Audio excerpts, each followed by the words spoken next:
Hi, welcome to my new video. It's been a long time since I did one, but I thought I would come back and show some more of my collection.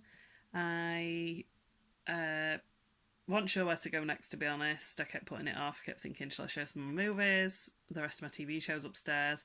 I've decided to show a part of my collection that's like a biggish part of it, I suppose, but like period historical dramas. There's some TV shows and some films or one-off sort of TV drama type ones. So it's quite a large selection. I do really like that kind of thing. So I thought I'd start with that, and it might be 2 or 3 parts. So I'm going to start with sort of early period dramas, some of the earlier ones that I've got. They do vary, and I've got a different section for ones based on books and things, but they're coming up sort of next. So the first one I've got is Mary Bryant. That is based around the penal colonies in Australia, specifically the story of one particular woman, which I believe is based on a true story. And this one was really good. I found it quite surprising as well. It's something I didn't know much about before I watched it. And it was a really well made drama. I don't remember hearing about it when it was on TV or anything. It's got a few sort of famous faces. So I don't know whether it was shown this country on TV or I just sort of missed it, but that's a really good one. The next one is Belle.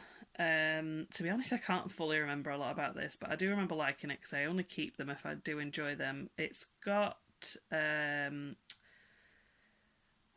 what is his name? Who played Malfoy? I have to Tom Felton.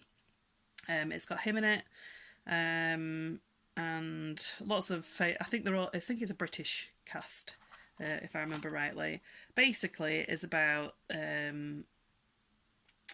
racism, really, and it was a little bit different in England, obviously, to some of the more common sort of stories that you get from America, which we tend to know more about because there's a lot of films based on it. There's very little about racism in England, particularly during these sort of periods. I think this is set in the late 18th century. It's not something there's very much about, or not that I've seen anyway, and so it's kind of an interesting story and sort of a heartwarming story as well. This one is Hysteria. This was actually really funny. That's a kind of annoying sticker. It was based around the premise, well, not premise. Women were often told they were hysterical for all sorts of ailments. At one point, everything was down to women's hysteria. And basically they found something to treat it, and this was sort of based around I don't even know how to put it. I'm not sure how to put it.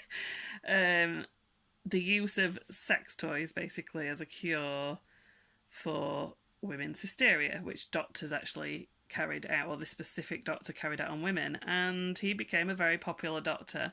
This was a really interesting story based on a true story, and it was kind of funny and also kind of shocking. A really good cast. I really like Maggie Gyllenhaal and Jonathan Pryce, Felicity Jones, Hugh Dancy. They're a really good cast.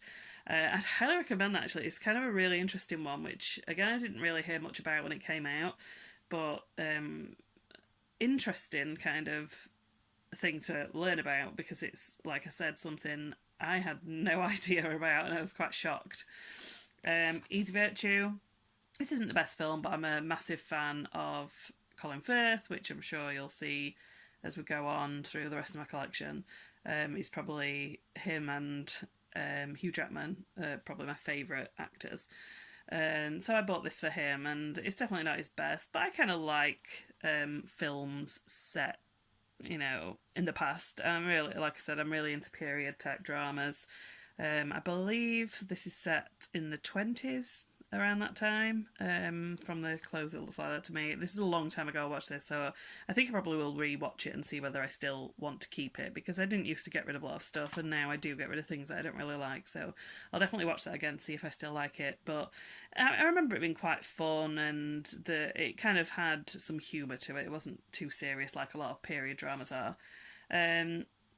Then this one, well, we're moving into sort of royal-based stories. So this one is kind of between the first section and the second section because it's got Elizabeth in, which is obviously based around Queen Elizabeth. Well, actually, I haven't seen it. Yeah, and I bought it to watch that. Is it based around Queen Elizabeth? Elizabeth I? I think so. So that's in there because of that, but it's also got some other films in with it. It's got A Room with a View, Sense and Sensibility, The Age of Innocence, and The Remains of the Day. I've seen Sense and Sensibility, The Age of Innocence, and The Remains of the Day, all of which I liked. I haven't seen Room with a View yet, and like I said, I haven't seen Elizabeth, but I do want to watch it. Then we go into Victoria and Abdul, which is based around a relationship which Queen Victoria, not a romantic relationship, more of a friendship between Queen Victoria and Abdul, who was somebody who came over from India. And basically they develop a really nice friendship, and a lot of people are against it, particularly her son. But I thought this was actually really good. It was a lot better than I expected. It had a little bit of humour, and it showed sort of a side to Victoria that maybe people wouldn't know. And this is based on a true story, obviously. And I found it quite interesting, because it's not something I knew about her. I've sort of you always see a particular stern, quite grumpy side to her in a lot of films, I think. And then I've actually put this one next. This is Young Victoria with Emily Blunt, which I really liked when it came out, but need to rewatch. I really like Emily Blunt. And yeah, I really like this one. As period dramas go, this was sort of really well-made one, nice costumes and things like that. Then we have The Duchess with Keira Knightley. This was always a favourite of mine. Again, though, I haven't watched it for a long time. I'd like to see if it still stands up because my tastes have changed, and some things that I used to love aren't necessarily my favourites anymore. So yeah, I'd like to see if that still stands up to as being something that I really would enjoy still. But when I watched it 3 or 4 times back in the first couple of years after it came out, and really, really liked it. And I know a lot of people don't like Keira Knightley, but I always really do like her. But I think that's because she's in a lot of the type of films that I like to watch, like period drama type films. I watch all sorts of films, but that's always been a particular sort of favourite. Then we've got Marie Antoinette with Kirsten Dunst. This is a Sofia Coppola film, and I know some people didn't like it. It's quite unusual compared to a lot of period type films. There's the use of some modern music, and it's very much more like a modern film. It's a real weird combination. I can't really describe it, but Sofia Coppola does do some unusual things with her films. But I really like it. I really like her films, but I know it's not for everybody. But I thought this was really good. And again, it's probably time for a rewatch because it is a few years since I've seen this one. I think that's mostly because nobody watches these with me. I watch films with my kids a lot. I've got teenage sons, and they don't want to watch any of these, so I always pick something else. So these are not ones I get to rewatch as much as I would like, but this is a good thing for doing this video because it's kind of making me want to rewatch a lot of these. And the final one in this section is The King's Speech, which is more modern than the other royal ones, obviously, but I put it in this section because obviously it's based around a member of the royal family, and this is really good. It sounds like it would be really boring. It's about, the abdication of King Edward and his brother King George, who was then to become king, and he had a stammer and his struggles with that, and it was actually really interesting. It is kind of slow, but I don't know what it was about it, but it was like really gripping.